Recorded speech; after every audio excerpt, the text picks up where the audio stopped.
telling Fox News Sunday he will review the nominee on her merits.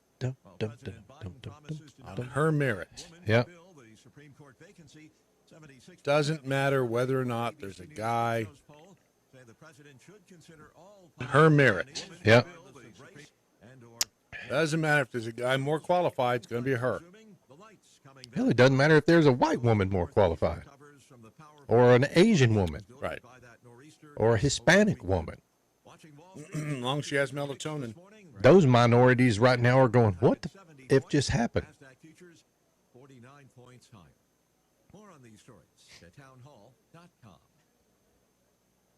Fast Track Student Loans can get your student loans out of default, stop any wage garnishments, stop collection calls, and stop seizure of your tax refund. Give yourself a break. Stop the stress and get your student loan payments down to as little as $25 a month based on what you can afford to pay. 800-709-4395. 800-709-4395. 800-709-4395. 800-709-4395.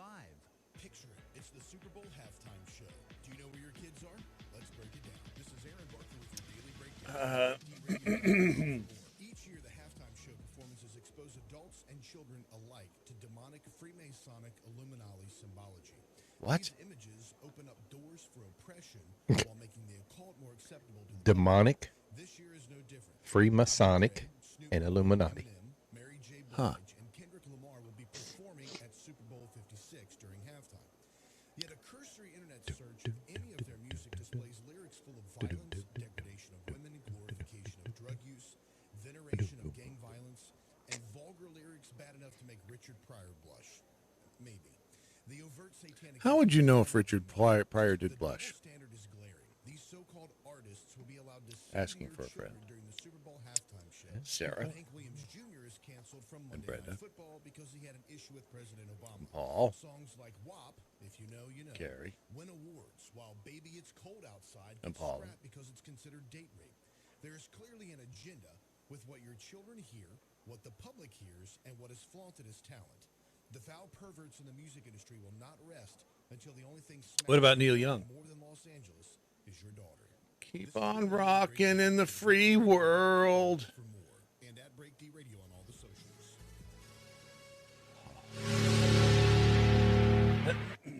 Mojo 50. The question isn't who's going to let us. The question is who's going to stop us. Adjust your mojo now. Thank you.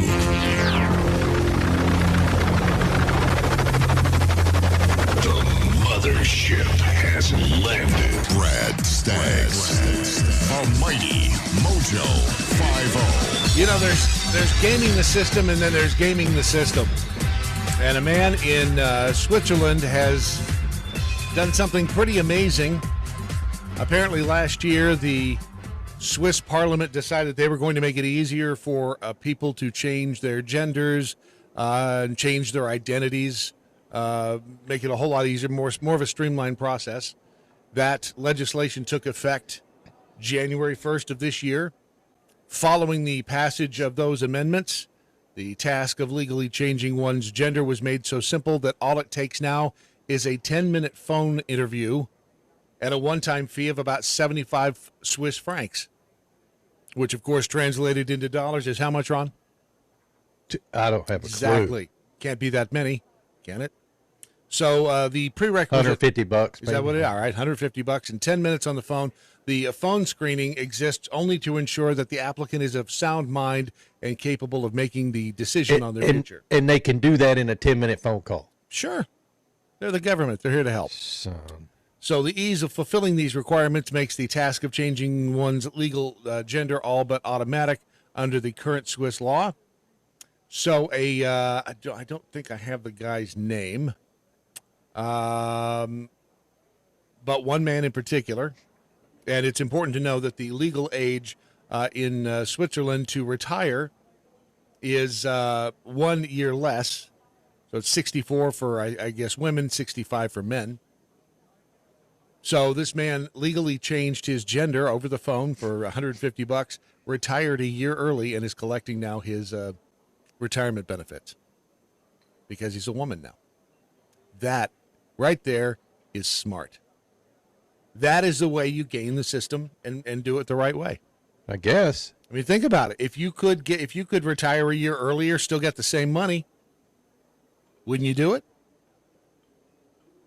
But what's the advantage of retiring a year early? You don't have to work the extra year. No, I get that, but okay. I must have missed the part of the story where changing your gender to woman and retiring a year early is somehow better. You don't have to work for the extra year. You can quit working sooner. Okay, so what you're saying is women can lazy. retire at 64. Yes, men can't retire till 65. Correct. Okay. Yes. I thought when you said it was a year earlier, it was for both. No, when I said they changed it for women, or for women it was a 64. So you gain the extra year of retirement income and not having to work. Exactly. Seriously. That's smart. No, that's smart. If you're going to game the system, that is the way to do it. And incidentally, in Russia, the average apparently life expectancy for men is 65, and the retirement age for men is or will be 65 in 2028.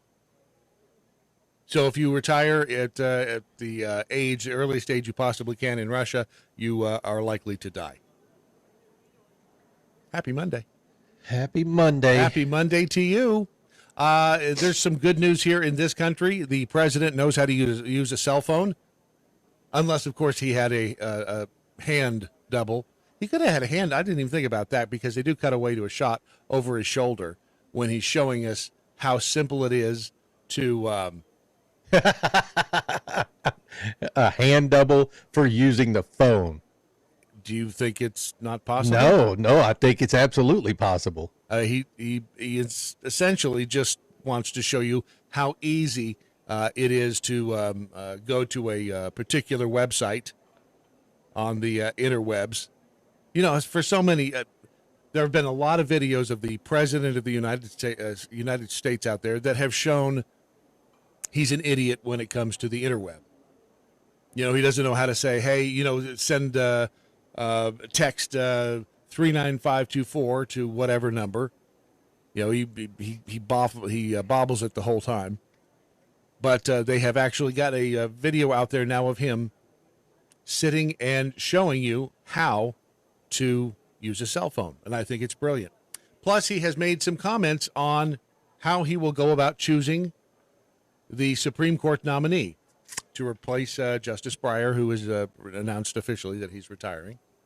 Here is the president's explanation of the Supreme Court nomination process. See if you see a problem with it. Choosing someone to sit in the Supreme Court, I believe, is one of the most serious constitutional responsibility a president has. Mm-hmm. Our process is going to be rigorous. I will select a nominee worthy of Justice Breyer's legacy of excellence and decency. All right, good so far. Yeah. While I've been studying candidates' backgrounds and writings, Right. Good. I've made no decision except one. Right. Oh, crap. Person I will nominate Yep. will be someone with extraordinary qualifications, Good. character, Right. Good. experience, and integrity. Right. Perfect. That person will be the first black woman ever nominated to the United States. Whoa, hang on a second. So essentially what he said there is that he is looking at no one else's qualifications except black women. Yep. He's taken the entire stack of possible nominees and eliminated everybody except the black women. Yep. No Hispanic women. Nope. No Asian women. Nope. No white women. No Indian women. No Indian women. No men at all. Right. No men at all. So it doesn't matter as long as, let's just say for the sake of argument that all of the black women are horribly qualified. I doubt that's true, but under his system here, he has eliminated the best candidate in theory. And it's possible that the best candidate is in fact a black woman, but it's equally as possible that the best candidate is a white dude from his Iowa. error is not going to be in choosing a black woman to be a justice. That's not his error. His error is opening his mouth and saying that that's the only thing he's going to do. Yes, exactly. Idiot. If he had just kept it to his damn self. But he was already screwed because he said this apparently when he was running for president. Yeah, he did. I did not hear that. That was one of his campaign promises.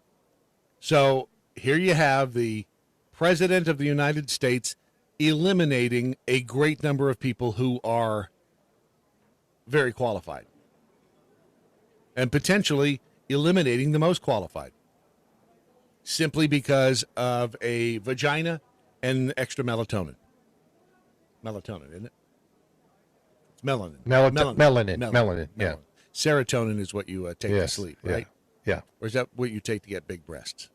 No, what you take to sleep. Can you not get serotonin inserts? I mean, just slide them in? It's silicone. Something different? Yeah, silicone. I mean, it's possible, right? This is America in 2022. Can we not do anything?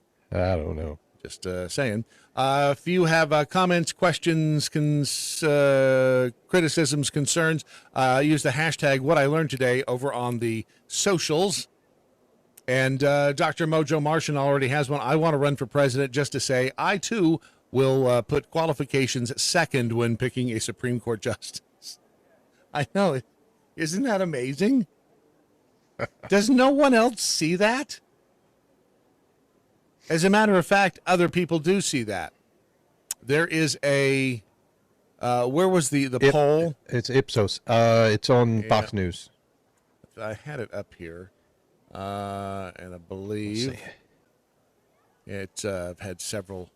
Yeah, it's right at the top. Justice served. Got it. 76%. 76% said you should have kept your mouth shut. Yes, that they would rather simply have the best qualified nominee. Yep. 54% 54% of Democrats polled said that. It flies in the face of common sense. Why would you not? I mean, asking for a friend. Rebel Patriot. Good job. Tweeted, discrimination, noun. The unjust or prejudicial treatment of different categories of people, especially based on the grounds of ethnicity, age, sex, or disability. Well, they've and it wouldn't How long surprise before me. the lawsuits, dude? You think there will be any? They'll just change the definition. Of course. That's all they'll do. And where was it here? Discrimination.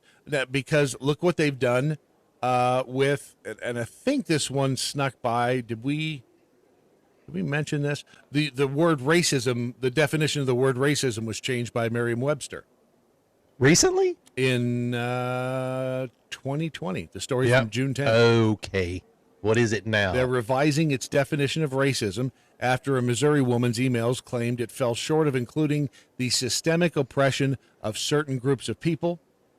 Kennedy Mitchum, who lives in the St. Louis suburb of Florissant, said people would argue with her about the definition of racism, and she realized the problem was in Merriam-Webster's dictionary.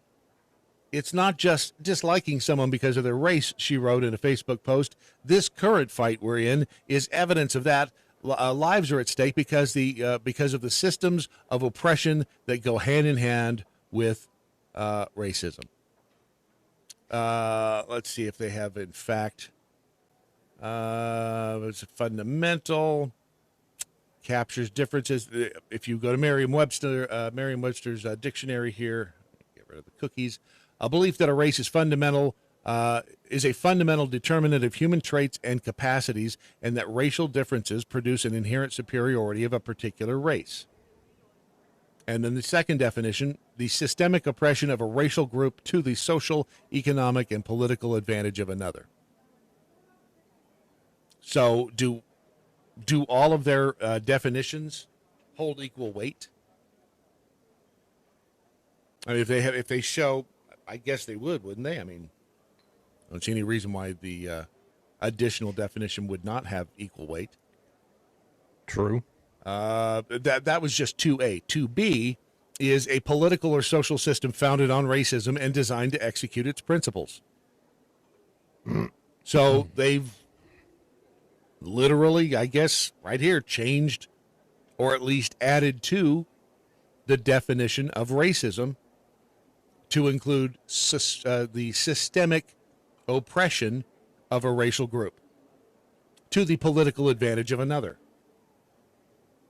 It starts getting so muddled, it's hard to say what the hell anything means anymore. So they just, when something isn't convenient, they just change what it means. Really rather disturbing. Original Georgia Peach. Well, there's your affirmative action working for you right there. Yeah. True. Affirmative action is nothing but discrimination. Always has been. Yep. Beaver said Martin Luther King Jr. would be so proud that we're judging the content of one's character by the color of their skin and their gender.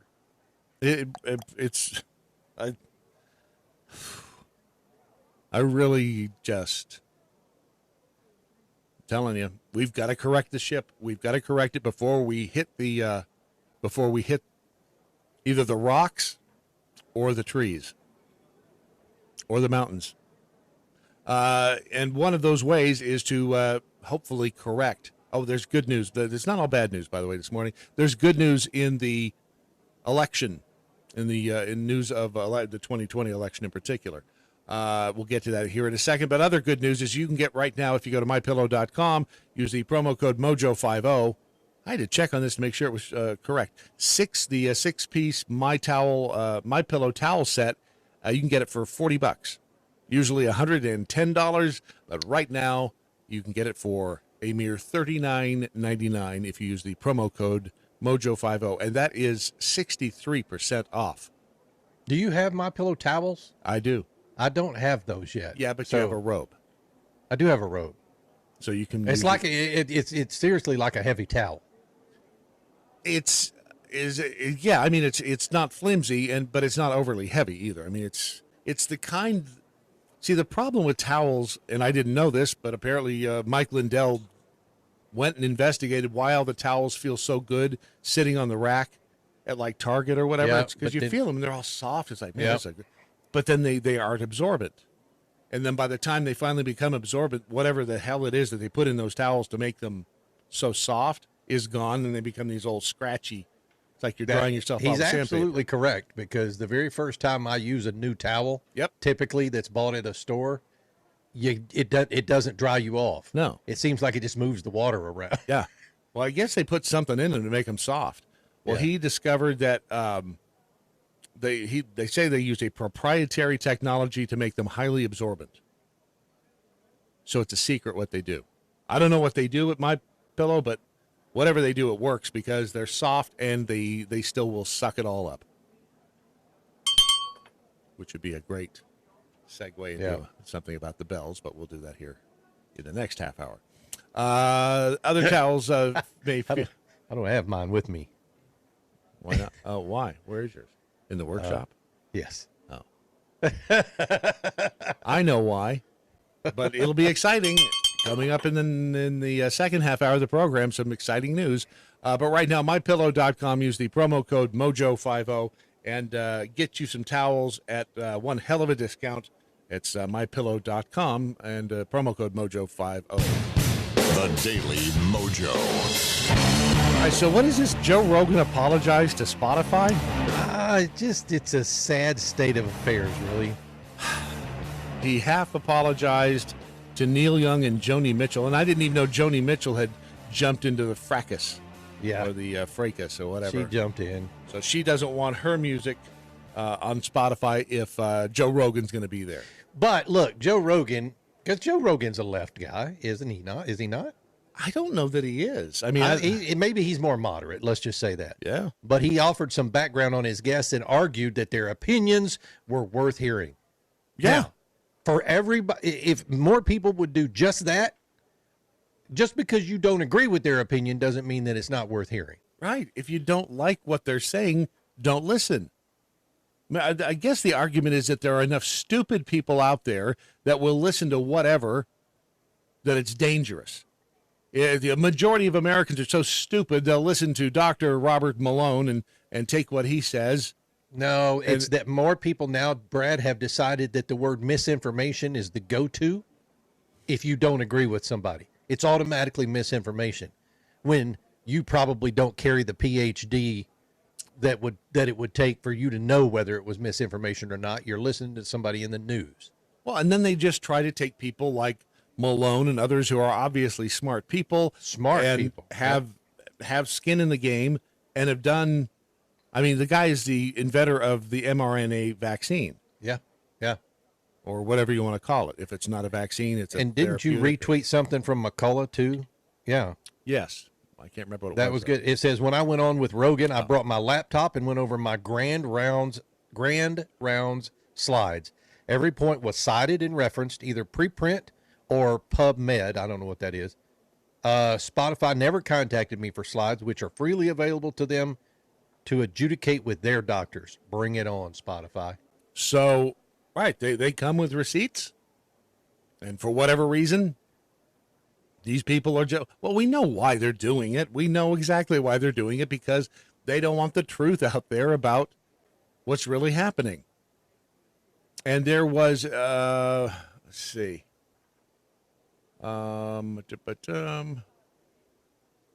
this is Malone. He has come out now and said, think twice before you vaccinate your kids, because if something bad happens, you can't go and say, whoops, I want a do-over. And that's a great point. You cannot unring the bell. Correct. As it were. Correct. Don't think I haven't thought that a lot. But, I mean, you did it because... Well, we did it because we thought it was the right thing to do, especially with an older adult living in the house with us who was concerned about it. Right. So, yeah, I mean, you make a decision, but you're right. You either you make a decision and you live with the consequences. Bottom line, you can't unring the damn bell. Did you get the booster? I have not, and probably won't. And I've already been told by my older, family member that lives in the house, they will not be getting it. So, and for what reason? She's talked to her doctor, and although he recommended it, he said it's not something. He said it's something you want to consider closely. And the minute he said that, she was like, "I'm out." Huh. So even really, okay. Yeah, I don't have a reason why he said that, but she just said, "I'm out." It's fascinating that the doctor. And then again, I've got a 16-year-old who's vaccinated, but we're not going to go on with the boosters there either. So she decided that, or you did? To get vaccinated? No, on the booster. Oh no, we decided mutual. That. Yeah. Oh, well, that's good. She's got some. I mean, look, she's thinking. There are Dr. Lee Merritt's website. There's one thing. Let's see, what is it? Go ahead and I'll. Well, I was going to say Malone noted that with regard to a myocarditis or inflammation of the heart, there's a good chance that if your child takes the vaccine, they won't be damaged. They won't show clinical symptoms, but they may have subclinical damage. Subclinical damage.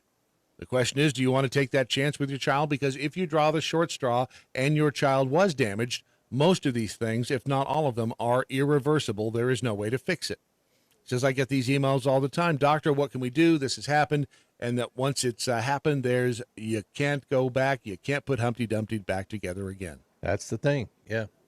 And my thought was always, all right, wait as long as humanly possible. I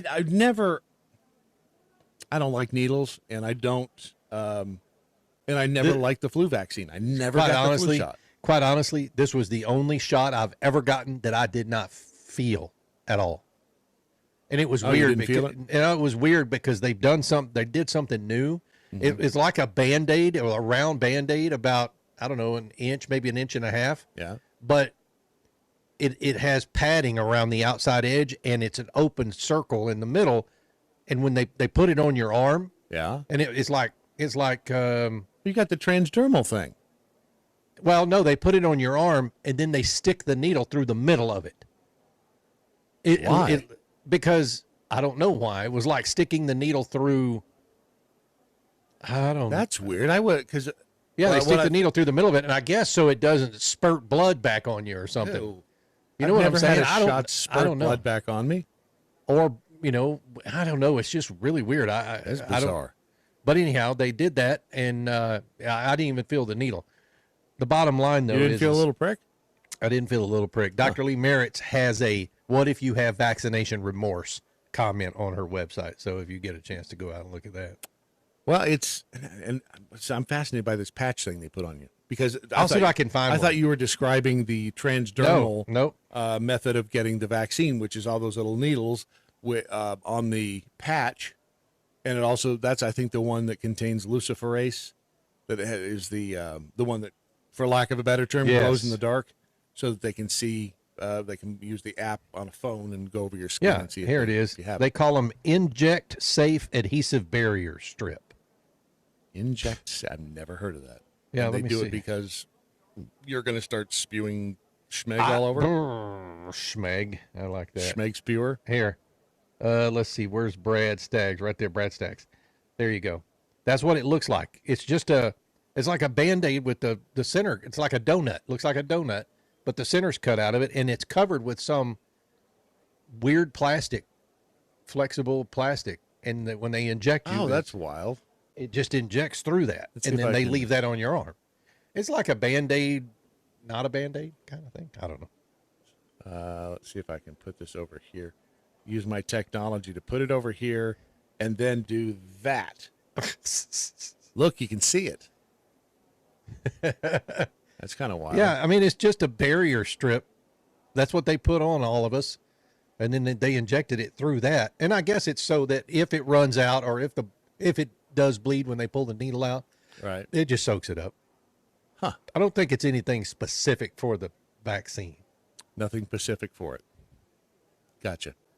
Let's see. It's what did they say? It's to contain smeg. Provide. Let's see. It's a smegtainer. To contain. Where is the thing? I'm pretty sure it's to contain the smeg. It's probably to contain the smeg. Yeah, I mean, that's all. It's weird because that's what they would do. It's contain the smeg. While you're looking for it, Lord James of Augusta says, "I'm now counting seconds until Real Ron Phillips, quoting the doctor, gets him kicked off YouTube again." Oh, it's gonna happen. Oh, it's gonna happen because we are the tellers of the truth, that which is real. It protects the healthcare provider from coming into contact with potential bloodborne pathogens. Okay, it contains the smeg. Smeg. Yeah. I was right. Daily Mojo. Happily promoting the four. Clear. It's a smegtainer. It's a smeg protector. Yeah. Smeg protector. Inject Safe Barrier Bandages. Nobody wants to schmeg all over them. Where'd the... yeah, here it is. PubMed is pretty much a major authority in medical articles and research if you want a true source. I trust PubMed.gov. Who is... Big Pharma Steve's.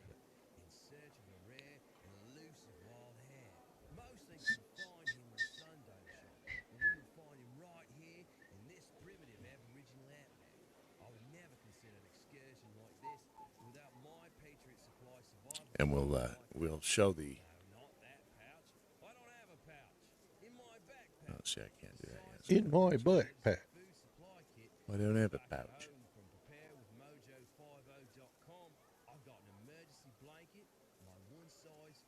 Ron, you need to stay away from those little pricks. There you go. That's what it says.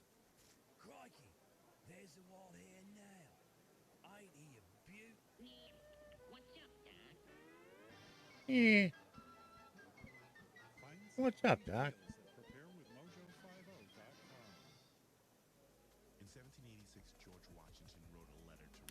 New network shows Fear Factor.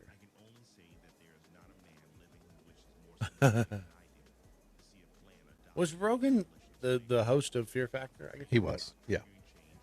Fear Factor was a pretty decent show. I liked it. Yeah. Right up until they had donkey splurge that people had to drink. Oh, I remember that. Do you remember that? Yes. That was a controversial show. I watched that show. I was like, ugh. The Daily Mojo. I had forgotten all about that on Fear Factor. Dan over in the Facebook chat room says Joe Rogan's new network show is Fear Factor, where the contestants are afraid of ideas that are different from their own. Sadly, that's what it's come to. But the old Fear Factor Classic, which has been off the air for a while, hasn't it? A long time. Yeah, let me see when it was. I had forgotten about the episode where you had to drink donkey the donkey jizz. splurge, the donkey jizz. Yeah, I mean, I'm like, huh? That's just. Let's see. It had 6 seasons. Wow, it had 6 seasons. When did it run? 2001 to 2006, and 2011 to 2012, and then on MTV from 17 to 18. Wow, so it's been it was way back there. Whew. I'd forgotten he had done that, but the drinking the donkey juice was just a little over the top for me, which is saying something. All right, the President of the United States has now proven, sort of, maybe, that he knows how to use a cell phone. We have the actual video of said president using said cell phone. Hey, folks, I've got great news. Our website to order at-home COVID test is up and running. It's fast, it's easy to use, and it's completely free. Let me show you how. First, you go to covidtest.gov. Then you click on the button that says Order at Home COVID Test. There you go. Now what you do is you fill out your information. Joe Biden, 1600 Pennsylvania Avenue. That's funny because, that's the White House address. Once you finish entering your information, select the green button that says Place My Order. It's easy as that. Go to covidtest.gov and get yours today. He almost forgot what to say. But that's the president. And now, aren't they out of them? I think they're out. I think.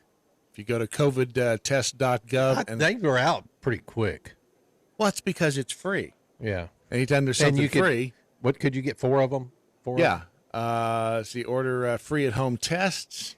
Let's see what happens here. Waiting for covidtest.com. Go to the, it doesn't say they're out of them right now. It just says, hold on a second. I'm looking at the Privacy Act statement. Your information will be used to provide COVID-19 testing kits, the address you provided, and to provide product fulfillment information about the testing kit to a federal executive agency. There you go. Collection is authorized by U.S. Code, blah, blah, blah. Supplying your information is voluntary. Hold on a second. Listen to this next sentence. Supplying your information is voluntary, but if not provided, we may not be able to fulfill your request for a COVID-19 testing kit. Jeez. So if you don't give us your address, we won't know where to send it. We do not disclose your information to third parties without your consent, except to act on your behalf or request or as legally required, which means they can use the hell out of your information for whatever the hell they decide they're going to do. This includes the following limited circumstances: to a congressional office on your behalf, to agencies and entities to facilitate or resolve financial transactions, to a U.S. Postal Service auditor for law enforcement purposes involving crimes or fraud against the U.S. Postal Service, to labor organizations as required by applicable law, incident to legal proceedings involving the Postal Service, to government agencies in connection with decisions as necessary. Because it's like this laundry list full of stuff that they might use your information for. But remember, if you don't give us your information, we won't know where to send your free COVID tests, which, by the way, are not free. We paid for them. Oh, yeah. And so aren't they made in China? Probably. I got a message just now that someone on your side of the fence ordered them just to see how quickly we could get them, and still don't have them. Misty ordered ours on the very first morning of the first day they released it, which was early, by the way. Right. And we still don't have ours either. Yeah, it's the Postal Service. Give them a chance. For crying out loud. What are you being so mean to Postal Pete for? He's trying. I'm not being mean to Postal Pete. You are being mean to Postal Pete. I'm not being mean. It's not. It's not Postal Pete's fault. Sure it is. That's why his name's Postal Pete. Postal Pete just backs the truck up and gets loaded with whatever happens. Oh, hang on a second.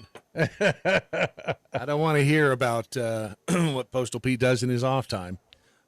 The president also had some remarks on the Build Back Better, the Building a Better America, as he was visiting, or was he visiting?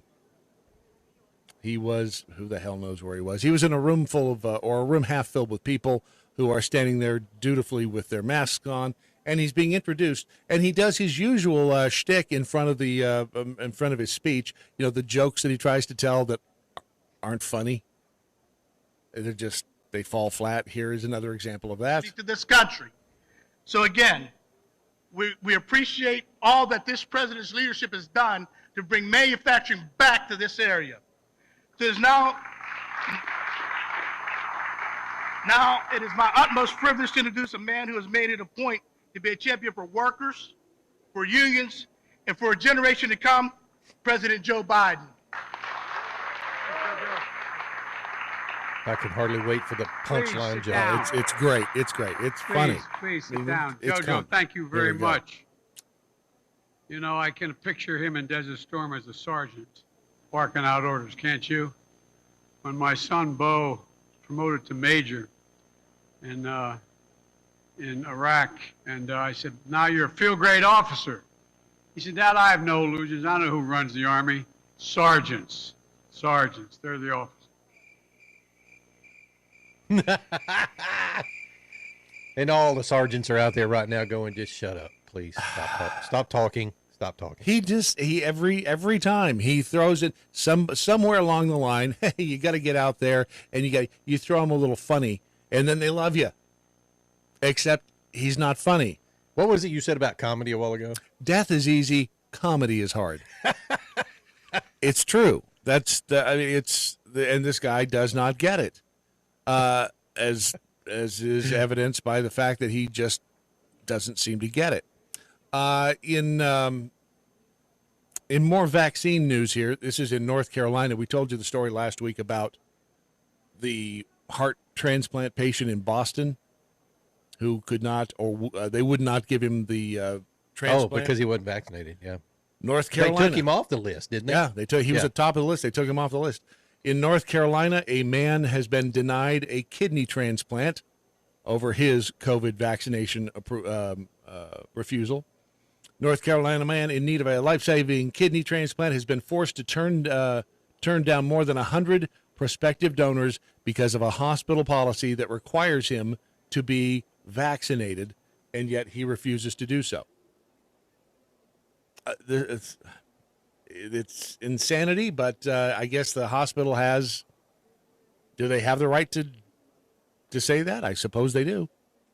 Burke County resident Chad Carswell said he's on dialysis 3 times a week, and he had gone to Atrium Health Wake Forest Baptist Hospital in Winston-Salem in hopes of getting a kidney transplant. He says, without one, there's no telling how much longer I'll be here. I have to have a kidney to prolong my life. This is the story out of Winston-Salem. Channel 9, a man from Burke County in desperate need of a kidney transplant says he's been denied the surgery because of his vaccination status. You will not change your mind? No, sir. I was born free. I'll die free. I'm not change my mind. Chad Carswell says he has more than 100 people all willing to donate a kidney for him. But Atrium Health in Winston-Salem says he can't have the procedure because he's unvaccinated. Our Dave Faraday spoke with Carswell and the hospital about their policy and decision. Chad Carswell has faced many hurdles in his life. He's a double amputee and has undergone major surgeries on his heart. But it is his kidney, which is only functioning at 4%, that has him undergoing dialysis 3 times a week, leaving him in need of a transplant. Without one, there's no telling how much longer I'll still be here, but I have to have a kidney, to prolong my life. Carswell says that friends and local businesses raised money for the transplant. He then came here to Baptist Hospital in Winston-Salem where scans and tests were done, but then he was told he needed something else, to be fully vaccinated. Said, the last thing we need to talk about is your vaccination status, and that's when I politely told him there was nothing really to talk about. It wasn't up for debate, that I wasn't getting it. And then he told me, you'll die if you don't get it, and I said, I'm willing to die. Carswell says he was also told anyone wanting to donate also had to be vaccinated. Wow. So anybody... Can you not just go to a different hospital? I mean, maybe not. I don't know. Maybe they're all on board with this whole policy. Could be. But, I mean, I don't know how many hospitals are in the Winston-Salem area, but, again, you want to go where the best doctors are, because I think if they're going to be removing body parts, I'd like to believe that the doctor that was going to be cutting in and removing body parts from me was, like, the best. Well, but him putting it out there like that and getting in the news, if there is a hospital out there that will take him, they'll let him know. Yeah, I would think so. But has anybody done that for the Boston dude? No, I don't. Well, maybe not. But this is what gets me. He's a double amputee, right? Which they worked on and helped. Yeah. He's got a heart problem, which they've worked on and helped. Yeah. But now all of the sudden, in the worst time in history to try to understand a pandemic and to try to understand what's right and what's wrong, in which direction you're supposed to go, the hospital is going to kill him, in my opinion, or let him die. Or let him die, because he cannot or will not get the vaccination. I just doesn't. So maybe I should back up and say they're not killing him, but they're allowing him to die. Yeah. It doesn't make sense. I that's the part I don't understand. Again, what does the vaccine do now? The vaccine doesn't prevent you from getting it. Doesn't prevent you from transmitting it. And nobody has come up with a great answer for that, Brad. That's the thing. Beaver says, I'd rather die on my feet than live on my knees. There's no one out there who wasn't before saying the vaccine will keep you from getting the disease, or the vaccine will make your symptoms easier, who now have to backtrack and say, well, maybe that's not the case. So they don't know either. Well, even Rachel Walensky came out months ago and said, yeah, the vaccine doesn't prevent you from transmitting. Remember that? She had to come out and say, yeah, you can still transmit it. You remember her saying that? See, here's the problem, is that, again, they've said so much over the course of the past couple of years, it's hard to keep track of what they've said. Rachel Walensky. Who is this secret society that seems to know all the answers, that's leaving everybody else in the damn dark? I don't get it. Good question. Is it the U.S. government? Is that the thing? They're all sitting in a big conference room somewhere or in a big auditorium going, all right, here's the real secret, guys. Here's what's the real deal. We're not going to tell anybody else about this information because F them. It's bizarre. It is truly bizarre. And up in Canada, this is kind of sad. Up in Canada, one of the Canadian premiers, Saskatchewan Premier Scott Moe, hey Mo, different Mo, said in a statement that being vaccinated doesn't prevent one from getting the virus, and the vaccine makes no sense. Hold on a minute. You're Canadian. I said, hold on a minute. You're Canadian. You can't say that. I want to be clear on how I feel about vaccines. I'm fully vaccinated with my booster shot. This did not prevent me from recently contracting COVID-19, but I believe it did keep me from becoming sick. Okay. Yeah, he believes that. Right. Is there any proof, any scientific proof, that says that the COVID-19 vaccine will keep you from getting sick, Beats dying? me. That's a good question. People are dying with the vaccine every day. Probably more people than are catching COVID-19. Don't know that for a fact, but that's just what I'm hearing in this mainstream media process that tries to get us to believe that the vaccines are a good thing. Well, he went on to say, that said, because vaccination is not reducing transmission, the current federal border policy for truckers makes no sense. An unvaccinated trucker does not pose any greater risk of transmission than a vaccinated trucker. Holy cow, did he really say that? Someone making sense? Unvaccinated than a vaccinated trucker. He will continue to encourage everyone to get vaccinated, though, believing it will prevent people from becoming seriously ill. So he wants to get rid of the vaccine policy in Ottawa or in Saskatchewan. I don't know how the hell they do things up there. Mississippi says, yes, there is data You are just not hearing it. There is no drama in data. Are you looking at the data or are you listening to the news? Look, I get that. That's what I'm hearing is the problem right there. And so, yeah, I mean, I understand that that's what I'm hearing or that that's what people are hearing. But where do you find the data? And if you go to the place where the data is, then why aren't people like Dr. McCullough and Dr. Malone, why aren't they being chided, I guess is what I'm looking for? Well, Aren't they offering good data? Aren't they offering data that would dispute or refute some of the information that's being put out about COVID-19? I don't know. I mean, you would think that every time they try to talk, they get silenced. I would love to see, like I said before, a bunch of PhDs, some on both sides of this fence, get into a room, do the knockdown, drag out thing, and come out with at least an answer that somebody can go, okay, well, there it was. There was the debate. Now we're done. But they won't do that. No. Didn't Dr. Malone and Dr. McCullough didn't they invite them to come talk to them at one point? And Dr. Fauci and a couple others said, no, we're not coming. Did they? I don't remember that. I mean, it's possible that they did. I just don't remember them doing it. Sorry, I have to turn around. For some reason, this thing has decided to put what I need on the other screen. Oh, yeah. I don't know why, but it has. We got to fix that. Yeah. I don't know how it got complicated, but somewhere along the line it did. We have not made this announcement yet. I think we should make this announcement now.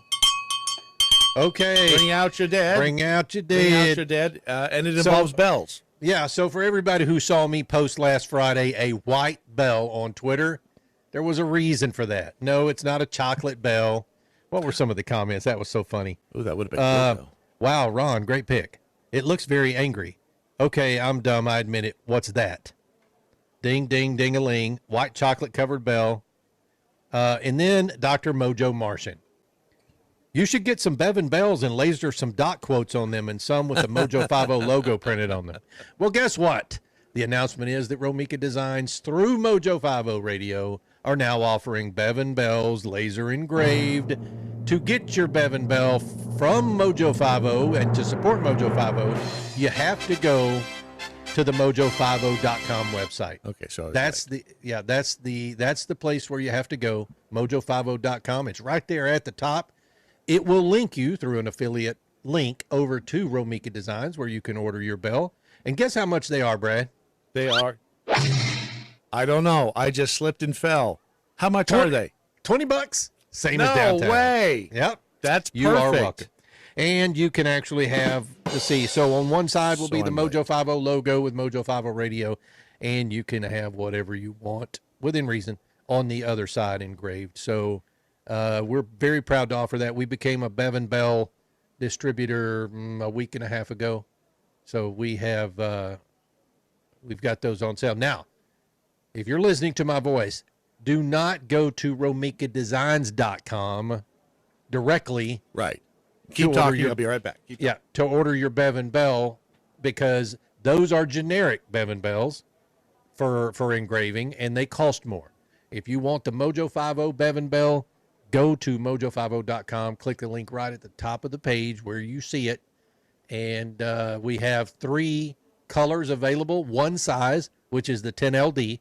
That's the loud bell that you hear us use every morning. It's the innuendo bell. It is the 10LD. That's the only size we have, and we have it in 3 colors, red, white, and blue.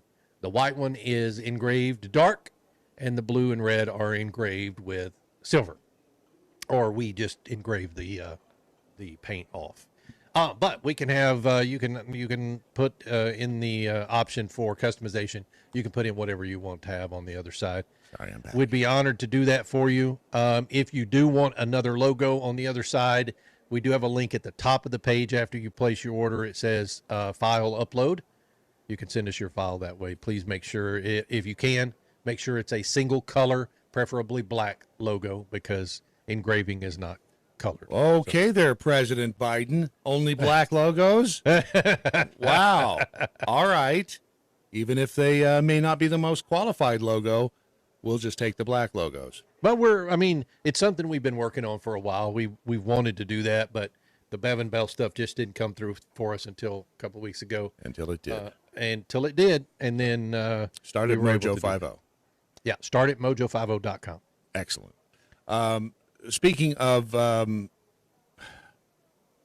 don't even know how to describe this because I was shocked yesterday. And by the way, we'll have this week's episode of Behind the Barn with the hosts of Cowboy Logic, Donna and Don, coming up shortly. I had not seen the pregnant man emoji. He kind of looks like me. If you ask my kids and my wife, it kind of looks like me. I don't get it. It is, and for those of you who, let's see if I push this over here. Hold on a second. I've almost got this down. All right, here's the, if you're watching, here is the pregnant man emoji from Apple. And it looks more like, to me, a guy smuggling a bowling ball underneath his shirt.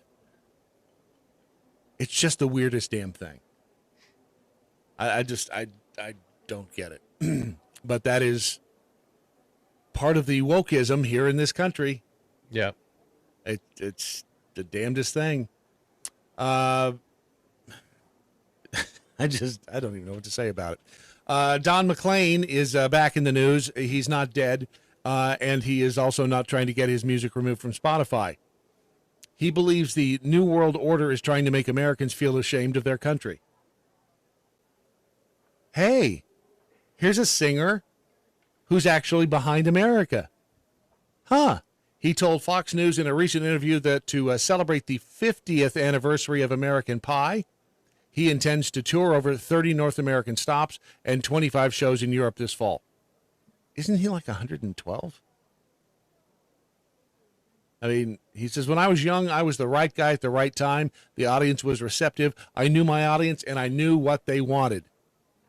Look at how they were dressed. I've had many top 10 records, many successful albums over the years, but only one is a song like that one. It was specific, really, to the very tumultuous times that were going on in the United States in the early 70s. It was actually the worst and most violent time.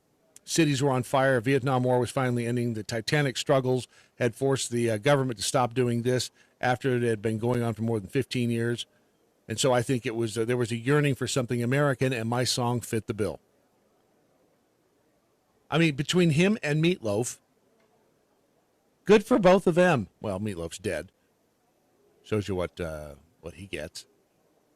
But it is amazing that we have a song, a singer, an artist who's actually standing up for America. Unlike Joni Mitchell, and, well, she's Canadian. And Neil, oh yeah, he's Canadian too. Do they allow Canadians to have their music on Spotify anyway? I mean, why would they? I mean, they're Canadians for crying out loud, eh? Go outside. Meantime, over in the UK, a university there has decided that there needs to be a trigger alert. Damn it, I cannot see the way this thing is set up. How did this get turned around back there? Hold on, because I have this whole thing. Hold on a minute. I had this whole thing set up so it would be just perfect, and now I have no idea where it is, so I guess it really doesn't matter. But they have decided to put a trigger warning on Oliver Twist. Do you know why? No. What? Because it could trigger people. Isn't that horrible? Just say it's horrible. How long before every video that we want to see or read or book we read has this thing right at the beginning of it? Isn't that the truth? How long before? Here we go. This is what I was looking for. Lisa, Lisa, I want some more. I want some more. Can I have some more, please, sir? Some more food, please. It's to protect the mental health and well-being of master's level students, according to the reports. Staff at Royal University, University of London, issued a content warning over concerns that themes of child abuse, domestic violence, and racial prejudice could cause anxiety and distress. We are so on target to produce yet another generation of gigantic pussies that I hope, again, that we can course correct before we hit the rocks, trees, or mountains. This is a master's level course. It's on Victorian literature, art, and culture at the Royal Holloway University of London. Among the material thought to be deemed as potentially upsetting to some students is the chapter featuring the famous workhouse scene wherein the orphan Oliver is hit by a soup ladle after delivering the memorable line, "Please, sir, may I have some more? I want some more." Or Pop. They hit him with a soup ladle. What the hell? yeah, I mean, the little bastard. Why does he get more food? Hold on a second. Please, sir, I want some more. And then they hit him with a soup ladle. Wouldn't you? Yeah. Little son of a... No. The unnamed spokesman for the university defended the content warning, noting that it was part of our responsibility to support the mental health and well-being of our students. Students. He described it as a standard and accepted practice within academia. So some kid getting whacked over the head with a soup ladle is going to upset the tender little feelings of the students at the master's level. This is a master's level course, and they're worried about that. Meanwhile, back across the pond this way, there's a Wisconsin-based spice company that I've not seen this before, but they sent out an email. Penzies, is it Penzies Spices? The CEO, Bill Penzie, who apparently the spice company is named after, renamed the extended Martin Luther King Jr. Weekend to be Republicans Are Racist Weekend. This was a newsletter he sent out to his customers. In the letter, he said his aim was to anger Republicans in honor of the late civil rights icon. Remember how Republicans, going against a mountain of evidence to the contrary, once again lied and said that Black Lives Matter wasn't a peaceful movement, but instead terrorists inciting violence throughout the country, and then raced out to buy a crapload of guns because maybe they were finally going to get their chance to shoot a black person. What a bunch of racists, the email said. He lost 40,000 subscribers, which only amounted to 3% of their base. Only 3%. But then he sent out another email saying, hey, we've got some gift cards. Maybe you could tell a few friends about Penzie Spices, which, we could just call Pussy Spices. Despite the fact his politically charged email reportedly brought in 30,000 new subscribers, he conceded they're still down about 10,000.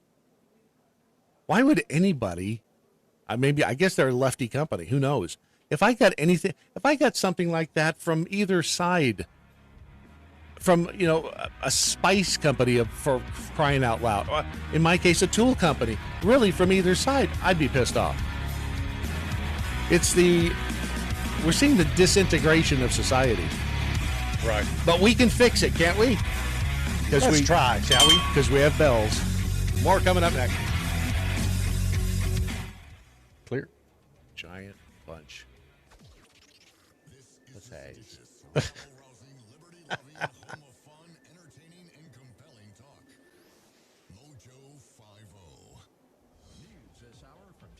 All right, why is this thing doing what it's doing? The UN Security Council is preparing to talk about Russia's troop buildup along the Bring Ukraine it over border. there. The I don't council's want it first over formal session on the crisis to be held later today.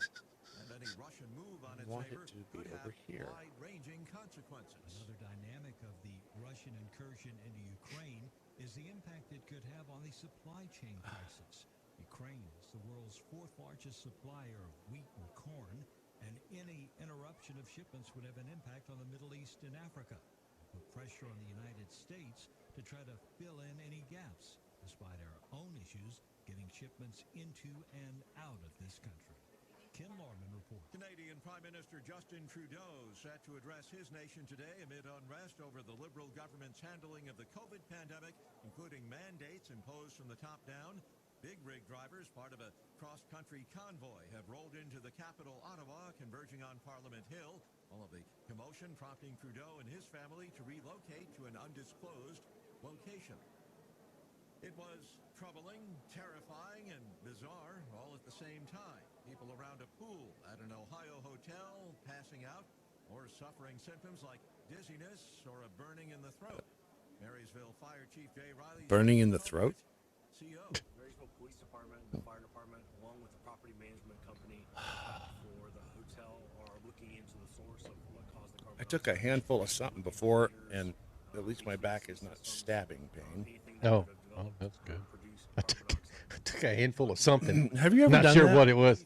I remember when a bunch of us went to the Journey concert in Nashville, and I think what I did wrong was I had a glass of wine and then had beer, and I woke up in the middle of the night, and it felt like there was truly the ice pick, like in there just, and I remember getting up and just handfuls Grabbing of whatever stuff. you could. Yeah, even the stuff, don't mix this with it, screw that, I mixed it with anything, because it hurt so damn bad. It really did. Bad. I've only had pain like that once, where I would have taken gladly somebody shooting me in the foot just to take my pain away from the toothache I had. Right. Son of a bitch. Toothaches are like the worst. Yeah, they are. Well, except for backaches.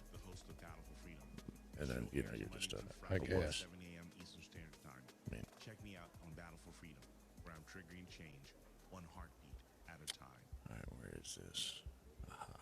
You want to wake up refreshed, like you slept on a cloud. Get yourself the very best in bedding supplies today. You deserve it. Go to mypillow.com, and don't forget our very special promo code, Mojo50, for incredible savings. This is your Liberty Minute for Monday, day 687 of 15 days to flatten the curve. Hundreds of people have been arrested for the January 6th Capitol breach. The U.S. Capitol building is very secure. There are two sets of doors with magnetic locks. The first set of doors must be closed before the second set can be opened. The outer doors of the Capitol Rotunda are 17 feet tall, cast in bronze, and weigh 20,000 pounds.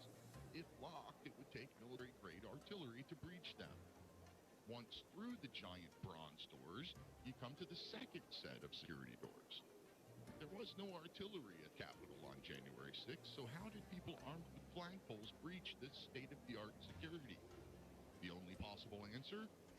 Someone inside the Capitol let them in.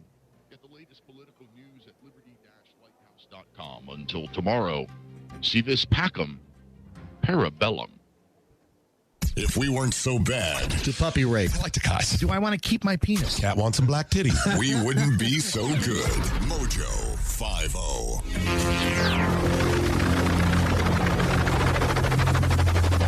The mothership has landed. Dr. Mojo Martian tweeted, if we lived in a free country, a person could donate a kidney to another person without any vaccine or other requirements as long as both people understand any risks involved. True. Because the hospital's getting their money either way. Yes. You know what it is? I'll bet you the difference between doing a transplant who is, well, it wouldn't necessarily mean that they had COVID if they had the vaccine. There's got to be money in there somehow.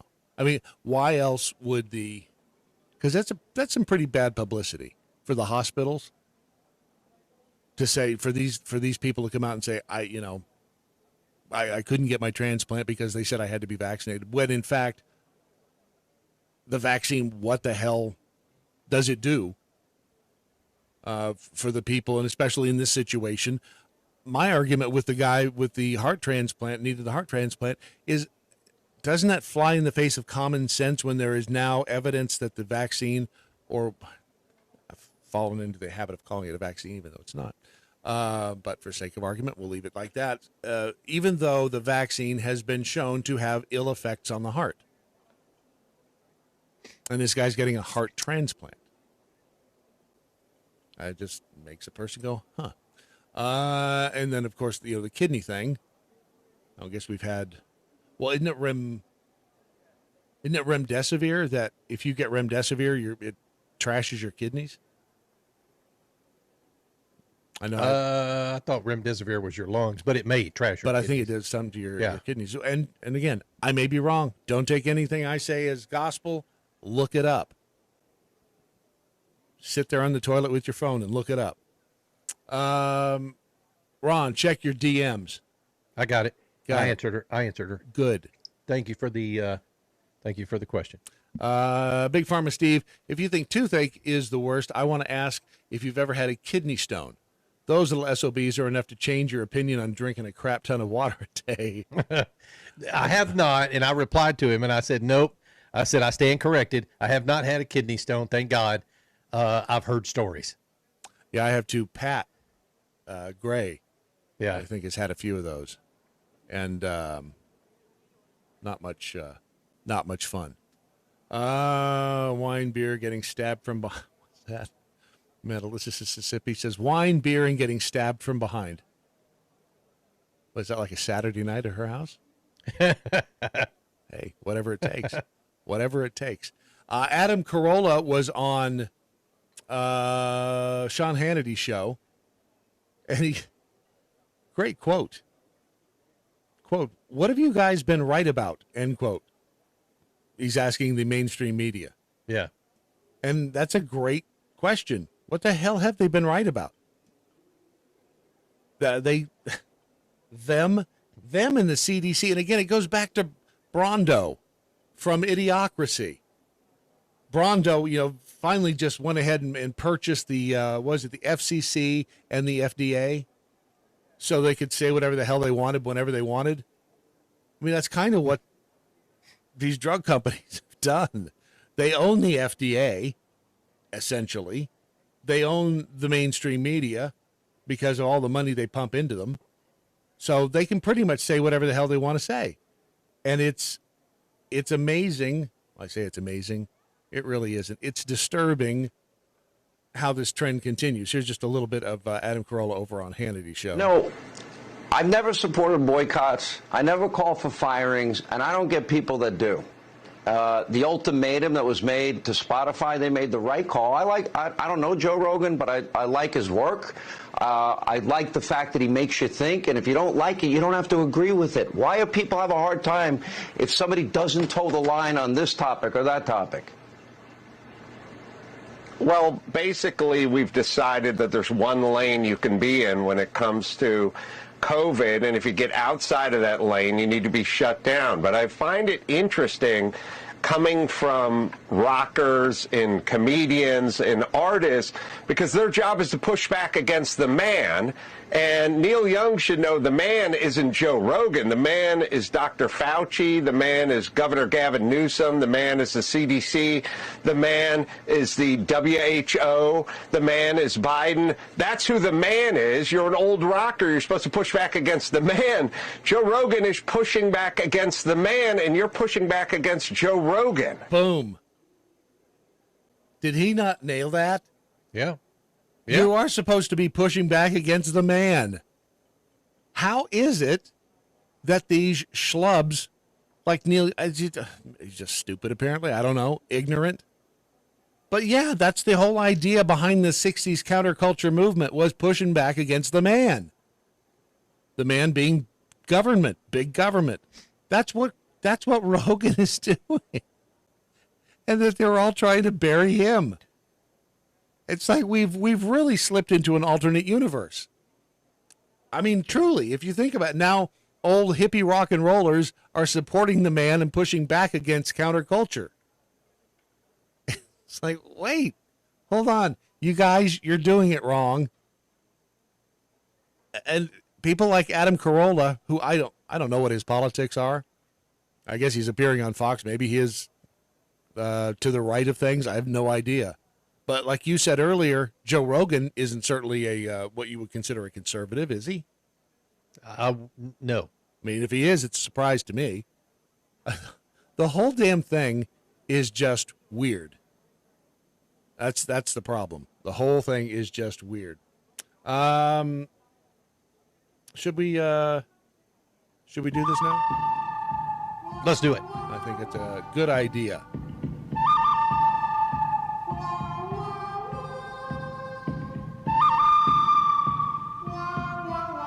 Should we do it now? Anytime. Now. All right, time to spend once again some time behind the barn, out of sight as it were, with the our friends from Cowboy Logic, Donna Fiducia and Don Newen. As always, it is a pleasure to see and get to see you this week, so it's even more of a pleasure. Yeah, very cool. The only person we're missing from the round table right now would be Justin Trudeau. Has anyone seen him? Nope. Well, Brad, I'm glad you brought that up. He's in hiding. Huh? Where is he? I'd be happy to give you my thoughts on Trudeau, but I got to be honest, Brad. I didn't know you were white. Well, it's Sunday, so I thought you were a black guy. It's possible. Only on Friday nights, and only on selected Friday nights. That's true. That's a true That statement. means because he's really white though, and he doesn't. That means he doesn't go outside. He needs more D3. You need more D3, Yes. Brad. Oh, I've been sucking down the All right. D3. Let me just tell you. Good. That's Keep it right. up. Don't ever stop now. Everybody, at least 10,000 IUs a day during the wintertime. Now I'm hooked. Ron, I still think you look like Rip from Yellowstone. More so I now. don't. that I he just keeps can't wearing grow his anything right fancy here, shirts. and I'm fat. That's so. okay. That's okay.